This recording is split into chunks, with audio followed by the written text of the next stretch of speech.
and welcome to World Shift International.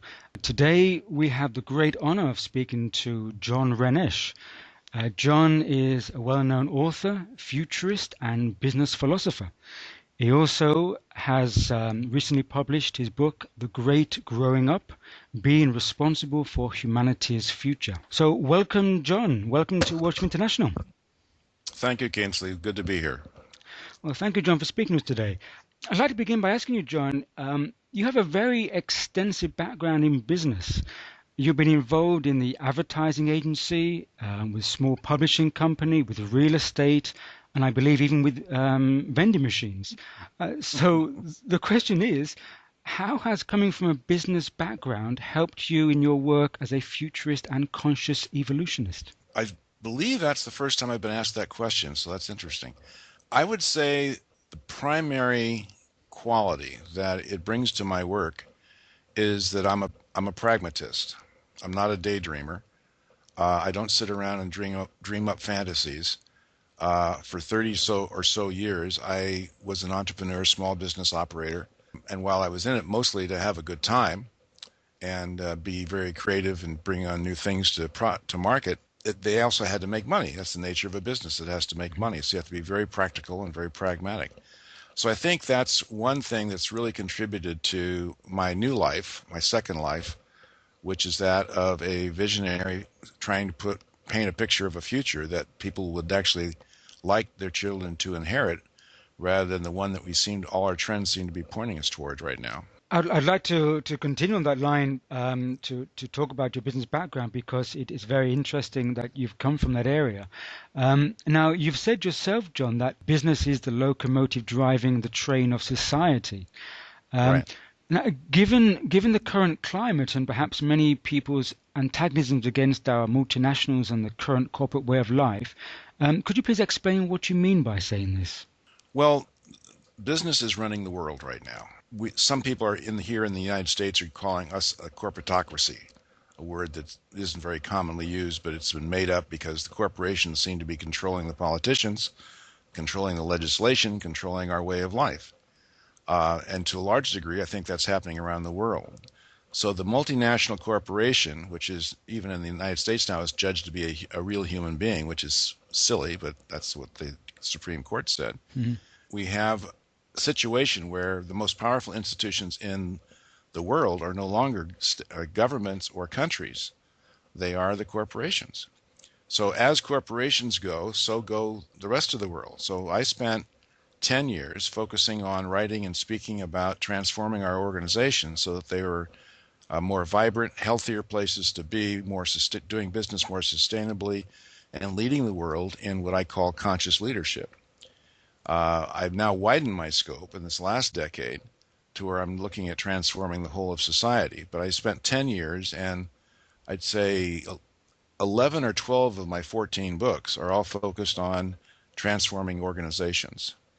So I spent a fair amount of time studying them and looking at how they could be changed and writing about them. And those books, which were published mostly in the 90s, are as current and as worthy of reading today as they were 15 years ago, because the ideas in those books expressed by the many authors who contributed to them was quite a visionary, a very positive vision for the future of how companies could be operating in the world as a partner with the people, as a partner with society, rather than dominating society. We're all very aware of the change that's happening in the current climate and the many changes on civil society. John, many people have the view that protests alone don't lead to lasting change. I wonder, what would your view be on the Occupy movement in its potential for social, economic, and political change? I think there's a lot of similarities between the Arab Spring and the Occupy movement, in that they are largely protests, and that's getting the attention of the people in power. So once you can get their attention, then you can start negotiating for change to happen, specific change. One of the criticisms of the Occupy movement, for instance, is there's not a unified demand.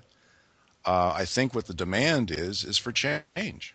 And the people that are coming out into the street and risking their bodies to some degree and certainly they're inconveniencing themselves by doing this. They are basically just saying, we feel oppressed. We we aren't feeling free. It seems like it's Wall Street's problem because they all seem to be doing great. The richer are getting fewer and richer, and the poor are getting greater and poorer. And at some point in time, you just got to let it out, like the movie, that old movie about the network movie. I'm Hmm. mad as hell and I won't take it anymore. Hmm. So I think protesting has a very valuable place in the scheme of things, because first people have to be aware that there is something out there. It's not just a couple of dissidents, as many in the Arab world thought initially.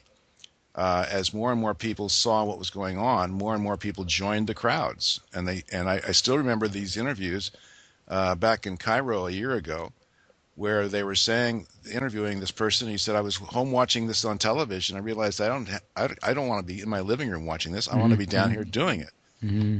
So I'm taking a risk myself. So they're basically saying we are oppressed, whether it's the dictator or whether it's the system, the economic system. But one way or another, we're not getting a fair shake here, and we're upset about it. And once you get their attention, once you get people's attention, and they start realizing that the numbers, the sheer numbers, and here's another piece that the people don't talk about, and the willingness to do something about it. Because people know the numbers are skewed. Everybody knows that. But the masses have basically stood still and let it happen. Hmm. The 99.9% have allowed this to happen.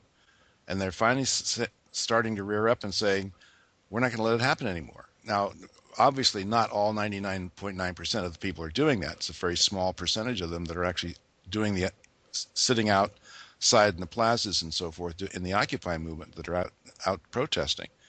But if they sustain long enough and their numbers get big enough, people have to listen to them. One of the things I learned from my mentor, Willis Harman, is the power of legitimacy. And what we don't realize often is that we the people, have far more legitimacy and power than we realize. We aren't as powerless as we think we are. Václav Havel wrote about that many years ago in The Power of the Powerless. That when you are silent, or you allow things to happen and you don't say anything and you don't object to it, you are basically condoning that action, and you are making that legitimate. No army is big enough to hold back the whole population of a country if the whole population decides that that army is illegitimate. They can't Hmm. do it. All they can do is control a few people if they get out of hand. But if enough people realize that this system is illegitimate, and I'm going to stop giving my legitimacy to it, I'm empowering the system, I'm going to stop empowering the system. And when there's Hmm. enough numbers and enough sustained action, I think we'll start seeing some specific proposals coming out of that'll make change. The elected officials, they know where their bread is buttered on. They'll start making changes when they see that it's going to be a popular move for them to do. Hmm. You can bet they're paying attention to it. Hmm. And anybody that's depending on elections to be back in office again is paying attention to that right now. Because if it does catch on really strong, and it seems to have gotten a fair amount of legs to it, those are votes out there. And for every person that's out in the street, there's probably 10 just like them at home. It's interesting that you pick up on the rapidity of the information exchange. You talk about obviously people in Arab Spring having the information on their television screens, so to speak. I know that you've mentioned that, for example, the Copernican revolution didn't happen overnight, but took 200 years. So, in your view, what is the current time scale of consciousness change? Oh boy, that's a $64,000 question. If I could answer that, I'd be king. I'd be pope of the world, I guess. Um, no, I remember my colleague Michael Ray, who's now emeritus, but he was at Stanford Business School, and he and I were sitting around in 1988, I think it was, talking about changing this word paradigm, because it was going to happen pretty quick, and we should come up with a less academic term for it than paradigm. And Hmm. of course, paradigm has become very popular, so much for what we thought. But we were thinking that this paradigm shift that we were seeing was imminent, that it would Hmm. probably happen in the 90s. I can't predict it. Like